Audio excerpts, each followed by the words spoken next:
अगर आपको यूरोप की कोई कंट्री का वीज़ा मिल जाए, एक टूरिस्ट पैकेज दिया जाए और वहां जाके आपको अलग अलग डेस्टिनेशन पे घूमने का मौका मिले, तो क्या आप वहां जाएंगे?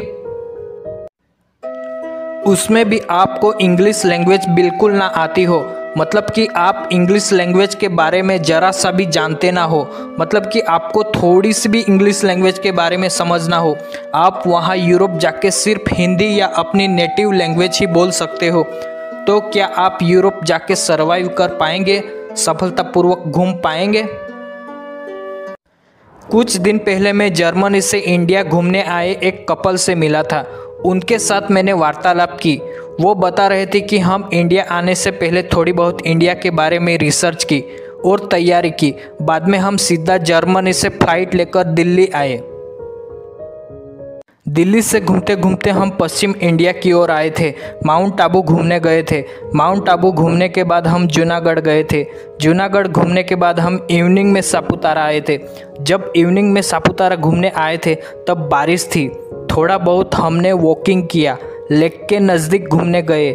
जब हाइकिंग करने का हमारा मन था, लेकिन हाइकिंग के लिए मॉनसून का सीज़न अच्छा नहीं है, इसीलिए हमने हाइकिंग नहीं की।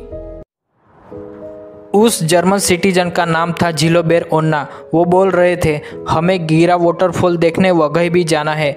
गीरा वाटरफॉल देखने के बाद हम सूरत जाएंगे। सूरत से ट्रेन लेकर हम दिल्ली जाएंगे और दिल्ली से फ्लाइट लेकर हम जर्मनी जाएंगे। इस छोटी सी स्टोरी में मुझे सबसे अच्छी बात ये लगी थी, उस जर्मन टूरिस्ट को हिंदी बोलनी बिल्कुल नहीं आती थी। इंडियन लैंग्वेज की बिल्कुल भी समझ नहीं थी। उसको साइट सीइंग करवाने वाले जीप ड्राइवर को ना कि इंग्लिश बोलनी आती थी। उस जर्मन टूरिस्ट को सापुतारा में साइट सीइंग करवाने वाले ड्राइवर से भी मैंने बातचीत की। ड्राइवर से मैंने पूछा, ना आपको इंग्लिश आती है, ना उस जर्मन टूरिस्ट को इंडियन लैंग्वेज आती थी, फिर भी आपने उसको साइट सीइंग करवाई कैसे? ड्राइवर बोल रहा था, you go the 500 stop visit. हम इतना ही बोल रहे थे।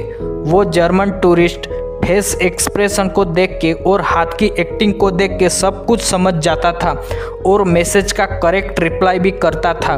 उनको सब कुछ समझ में आता था।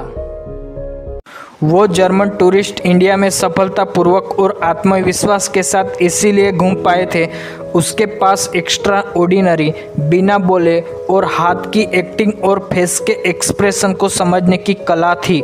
वो एक्चुअल में इंडियन कहना क्या चाह रहे हैं, इंडियन मुझे बोल क्या रहे हैं, वो सब कुछ हाथ की एक्टिंग और फेस के एक्सप्रेशन को समझ जाते थे और इसीलिए वो सफलतापूर्वक इंडिया में घूम पा रहे थे।